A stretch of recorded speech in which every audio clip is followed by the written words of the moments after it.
Howdy toddy everybody, this is Tommy with Colonel Rev Scale Models coming at you with an update on the Fall of the Reich group build hosted by Panzermeister36. This is my Soviet L3 submarine entry 1/700th scale that I decided to do. As you can see, it's all put together.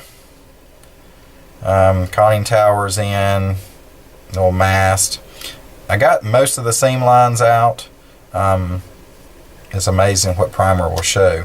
The problem is there's not a lot of attachment points on this little kit.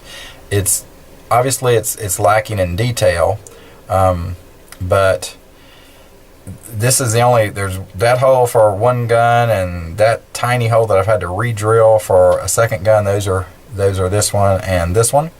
As you can see, very tiny. And everything else, there's no attachment points. These are hatches that I had to attach, and a rear one, because this ship was actually a mine layer as well, which was primarily its most use and where it scored a lot of the I guess they gave them credit for ships that were blown up by mines that they laid. But you see the very little bit of detail on the side. This and this are the only two seams I did not go back in and fill. I thought once I got them glued it would kind of melt together, but it didn't. I may still go back and fill them, I don't know. It's a little bit of a challenge trying to get everything lined up. As you can see, if you can see that scratch mark right there, that's where I've scraped through to put the locations for these bow planes. These are the two bow planes on the front, and then on the back where you have the propellers and shafts, there's no points whatsoever. There's no holes, there's nothing. So what I'm doing, I've got them built here, and then there's these two pieces. I'm going to show you how tiny these things are. These two pieces, these are the drop down attachment points for the propellers that mount up along here, and well, here they go here, and then those tiny little black things look like little tri-points. Those are the actual propellers. Very tiny stuff. I mean, there's barely anything for them to sit on. Those were kind of a challenge. These are the prop screws, the shafts, and the planes. Oh, there we go. Sorry about that. There we go. Very tiny. Not a lot to look at, not a lot at all, very thin. And then this little thing here, it sits on top like so. It kind of sits here. God, I hope I don't break this thing. It sits on the top like this. I don't know if you can see that. It sits like that.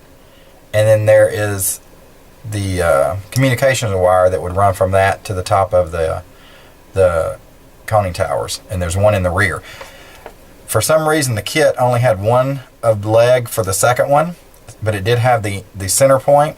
So what I did, I took the center point, that's the one that's gray, and then I fashioned two legs out of it, out of just some wire, and it's kind of held there with just super glue. So they were also too wide, so I had to cut them down in the middle. So it's just been a lot of little bitty, I mean, this thing should have gone together pretty quick, but I'm trying to do, you know, as decent a job as possible, not just throw it together and just put it together, be putting it together. I wanted it to look at least halfway decent, and try to get the parts to fit as best they could. It's just not a lot that you can work with this little thing. I don't know if I'd recommend it. I mean, if you can get it cheap, fine. There's two other subs as well. I'm sure they're just as difficult as far as fit and function as this one was. I mean, it's cool looking. I mean, I like the look of it, but it's very, very, very thin plastic. And when you go, there's no attachment points. There's none of the little points that you normally see where you have a hole on one side and a little pin on the other, and you match them up, you line them up. It's so thin, there's nothing there, and then you have to line it up, and because it's so thin, when you try to clamp it, it shifts very easily. There's nothing to hold it. So I think if I build the next ones, I'm gonna put some backing points inside the plastic. That way, when you line it up, you've got something better to attach it to. Because it took me a while to get it all attached, because I had to do it piece by piece by piece. I guess all the way down one side, all the way to get to the bottom to get everything lined up. There was just no way to line it up all at one time and then clamp it.